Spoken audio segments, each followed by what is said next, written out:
Thank you, good afternoon. My name is Caroline Hemingway. I'm your district superintendent, so I lead policing activities in Trafford. I've been here for about a year now, and when I came here last year from South Manchester, and I've worked in Wythenshawe for many years, it startled me about the level of violence and the burglaries that are occurring here. So I just wanted to start by saying, when I started here, and this will continue, that burglary, residential, invasive, violent domestic burglary, is our number one priority in Trafford. It's mentioned at every meeting, every briefing our staff have, it goes on the briefing, so all the staff in Trafford know how important the response to burglary is. When I first came here, whilst I only have a finite number of resources in Trafford, and at the last community meeting I came to a couple of weeks ago, I asked the audience for an idea of what level of resource we have. And per shift, so on mornings, afternoons or late, I have between about 12 and 15 officers patrolling the whole of Trafford. So I want to give you some context to that, and actually Sir Graham, I can echo Sir Graham's sentiments. I'd actually written a few notes down to prompt me, ring us so we can evidence the need, and that is absolutely right. That's so critical that you do that. So critical that you share any information and intelligence with us so that we can do something about it, but critical that you do ring 101 or 999 if it's an emergency, so that we can capture the need in this part of South Manchester and into Trafford. So please continue. That's my pledge really to everybody here. I'm fiercely proud of what we achieve with the limited numbers we've got, and ultimately it's for me to decide how we distribute those resources. So on a typical night, you will have a couple of officers sat with a patient who's mentally unwell on a section 136. That can take 2, sometimes 3 officers. So you take that out of the equation. We may then have missing vulnerable children who are at risk of criminal or sexual exploitation. Those missing inquiries are extremely laborious, time-consuming, but absolutely necessary. So you take a couple of officers out of that equation. You then look at the kind of incidents that are coming in, extreme domestic violence, people that are feeling fear from people that they know, rapes, robbery. So it's a real complex picture of demand for those 12 to 15 officers. And we do have to prioritise. Now, calls will be prioritised as to the levels of violence. And absolutely, that's why I think that our response needs to be different to domestic burglary. What I've commissioned is, when I first started, I have the ability to move my resources to where I think the need is. So I've set up a team, a district priority team. And that team, at the moment, looks at burglaries and robberies. So it's a team of 1 and 4, so it's not a big team, but what we'll do then is draw people from other areas of the district when the need arises. And I've got lots of stats that I can show you, and it was interesting, the data that you provided. That district tasking team go out, and it can be sneaky beaky, it can be in plain cars. We've done some work with Cheshire recently, and they will go out and they will target visiting known burglars on our area or not, or they'll go out and they'll patrol those areas. I think one of the challenges that, and I have to be honest with you, one of the challenges for your perception is that sometimes we don't know what we're doing. So we can't always tell you when we're out there doing undercover stuff. And this is often the best way to catch these people. So if you imagine that you've got visible cops, which you want, but we also deploy a number of officers in plain clothes, in high performance vehicles, and certainly when I cover the whole of GMP on nights, I will always ask for the tactical vehicle crime unit, and they go around in high performance BMWs, Audis, because then they have the capacity to pursue these criminals. Not all officers in Greater Manchester have the appropriate levels of driving skill, because it's dangerous. So we have an enhanced unit that will go out and do the tactical vehicle stuff. At this moment in time, and I'm not going to steal John's thunder because I'm known for that, and John's done loads of good work recently, and I want him to celebrate and explain to you what's been going on recently. But there's a lot of work that goes on behind the scenes. I have a team of analysts and researchers who research all my issues, and then, which helps inform where I put those levels of resources. So I want you to be assured that burglary is absolutely a priority, and we've just reinvigorated the district tasking team to have more detectives in that, so that we can do more investigative work and make sure that our files are great to go to the CPS, and that we don't just catch people. And you're absolutely right, it's not about catching them. That's the sexy stuff. That's the stuff that makes TV. But it's actually putting the file together, gathering the evidence, making sure there's no wriggle room for these criminals, because a lot of them have got good lawyers, and they can afford good lawyers.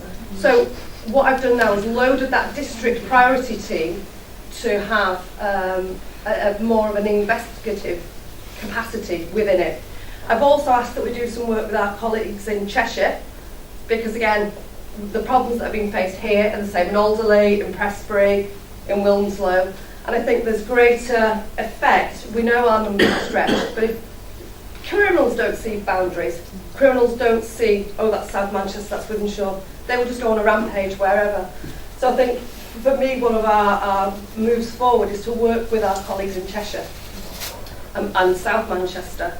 And because I've got quite a few good contacts in South Manchester, to get my staff from Trafford doing joint patrols on nights with staff from Wythenshawe. So a burglary happens, and we do what's called a trigger plan. So if a burglary happens, we have a list of the top 10 burglars, and we will go and visit their houses. If they're in, we'll ask to see them. If they've got conditions, bail conditions, we'll check the bail conditions. They're not always actionable, but what we can do is we can make a note of what they're wearing. We don't have the powers to go in and search the houses at that point. But I think it's, again, really important that if any of you've got any questions and I've explained to you what we do, or some of the challenges around the investigative work. So somebody mentioned number plates.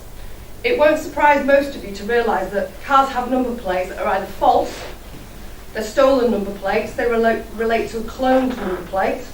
So generally people who want to burgle don't use a number plate that's their own. And that's the challenge that we have. If we have an investigative opportunity, we will follow that to the nth degree to make sure. So it might seem that, oh, the police have had a number plate, they've not done anything with it. Well, we've tried, but it's come back to an address in Hale, and they've looked at a car of a similar nature and put the same number plate of a house that's on the drive. So again, it's important I try and articulate some of the frustrations that we have. But I just wanted to reassure you that we are doing lots, but it's important that we capture that intelligence as well. Little snippets of information, little things that might not mean much to you yourselves, it all forms part of the greater picture. And if you're phoning in, again, that's evidence to the police authority, to those people who assign Trafford a number of resources. And I'm always on the bandwagon trying to get Trafford more resources. There's only so much I can do. But we are getting more new officers, we're having increased recruits. But again, that takes time to recruit them, to vet them. Some people don't pass the vetting, to train them, 2-3 years, and actually to retain them. We're finding now that increasingly, police don't, when I joined the police, I watched Prime Suspect and I wanted to be Alan Mirren. Yeah. It's a vocation, because, exactly, and policing for me is a vocation, which is why I'm sat here today on my day off, and I'm working every weekend for the next 6 weeks. I care, and I want to serve the community. People who come into the police now, it's not a vocation, it's a job, and the way that policing has changed dramatically. So we have people in for a few years, and then they leave.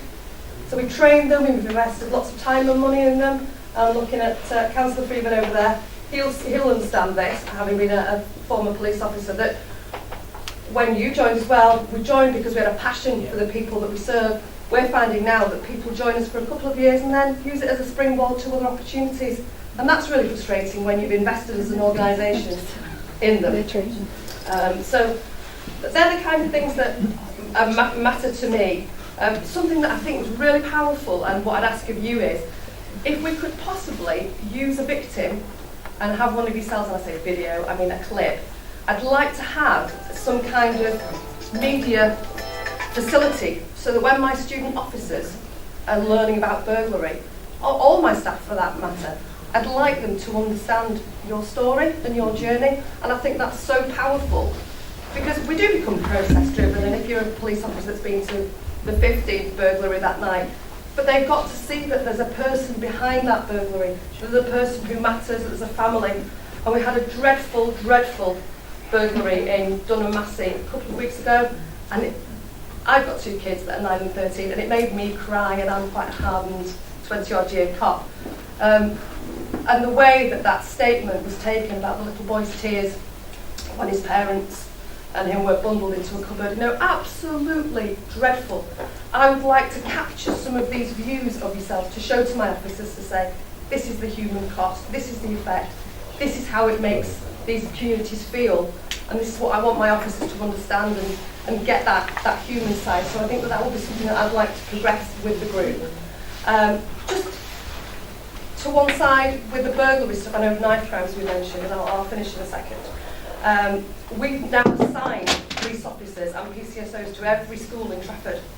And I've got my police officers linked in with the school nurses, because for me we should be having conversations between school nurses and police officers. And if a school has an issue with a pupil, they now know who to ring on that team, on the neighbourhood team. So we split Trafford into 4, and there are generally PCSOs assigned to primary schools, but we've also got police officers assigned to secondary schools, which can be more challenging, and the behaviours are a bit more challenging. So in terms of knife crime, there should be that synergy between the police and the school. And I've said, and I've spoken to 2 head teacher forums recently about the need to ring us and tell us about any incidents. We've got knife archers. What I'd really like to do is get knife archers in all the schools. Unfortunately, schools are a business now, aren't they? And historically, schools haven't wanted knife archers because they don't want their school to be seen as the school with a problem. And we're not saying that that particular school's got a problem. What we're saying is we're all committed to tackling knife crime. And if all the schools in Trafford stood up and said, yes, we'll have a knife arch, then we can do different days at different schools. And then the young people won't know what day we're coming in.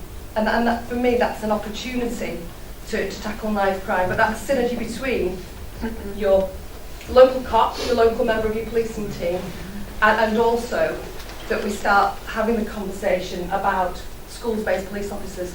Something we had a few years ago, that went with the cuts. I know the Chief Constable's looking at that again, and I think personally, as someone whose career has been rooted in community policing, again, if we start with the children, we're not going to go far wrong. Yeah. Just my final pledge to you all, I am fiercely proud of what my team deliver. And if any of you want to come out with us, you might have to get up quite early in the mornings. But I throw open that invite if anybody's interested in coming out on raids, watching us do some warrants, getting involved. You won't be put at risk, you'll be kept in a police van. But I'd like you to see what we do with our information and intelligence and how that translates to putting doors in, recovering property, and bringing offenders to the point at which we hand them to the CPS for a conviction, hopefully. So that's enough from me. John's got far more impressive stats and things he wants to talk about. But I just wanted to reassure you that as your district superintendent, I'm absolutely committed and will do whatever I can for the community. And we can talk about stats and articulate stats all day long. If you don't feel safe in your community, then we, us, the collective us, and the police, local elected members, the council, we all need as a team to work together to